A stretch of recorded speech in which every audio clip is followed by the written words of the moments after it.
মারুফ হাসান লিখেছেন, আসুন্নাহ ফাউন্ডেশনের সবার জন্য কোরবানির প্রজেক্টে দান করতে চাই, কিন্তু আমার গরুর 1 ভাগ বা একটা ছাগলের টাকা দান করার সামর্থ্য নেই। আমি কি 500 বা 1000 টাকা প্রজেক্টে দিতে পারবো?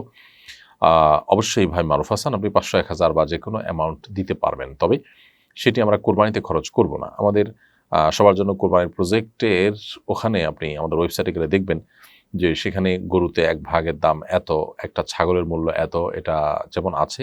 এরপর আরেকটা অপশন আছে যে অ্যানি অ্যামাউন্ট, যে কোনো অ্যামাউন্ট দেওয়া। কিন্তু এই অ্যানি অ্যামাউন্ট দিয়ে কোরবানি হবে না, কারণ কোরবানিতে ভগ্নাংশের কোনো সুযোগ নেই। অর্থাৎ যে কোনো একটা অংশ পূর্ণাঙ্গভাবে যে কোনো একজনকে দিতে হবে। একটা অংশ কয়েকজন ভাগ করে নিলেন, এই ভগ্নাংশ কোরবানিতে চলে না এবং জায়েজ নেই। তো এই জন্য 500, 1000 বা 100, 200 বা আপনার 1 ভাগের চাইতে কম টাকা কেউ যদি দেন, সেটি হয় শুধুমাত্র গোশত বিতরণের জন্য দেওয়া, এটা কোরবানির জন্য নয়। আমরা ওই টাকাগুলোকে একত্র করে পরবর্তীতে বিভিন্ন জায়গায়, বিভিন্ন সময়ে, বিভিন্ন মাদ্রাসাতে, বিভিন্ন অভাবী মানুষদের মাঝে, ঈদ উল ফিতরে বিভিন্ন সময় আমরা গরু জবাই করে গোশত বিতরণ করে থাকি। অতএব সেই খাতে আপনি এই টাকা দিতে পারবেন এবং খরচ করতে পারবেন।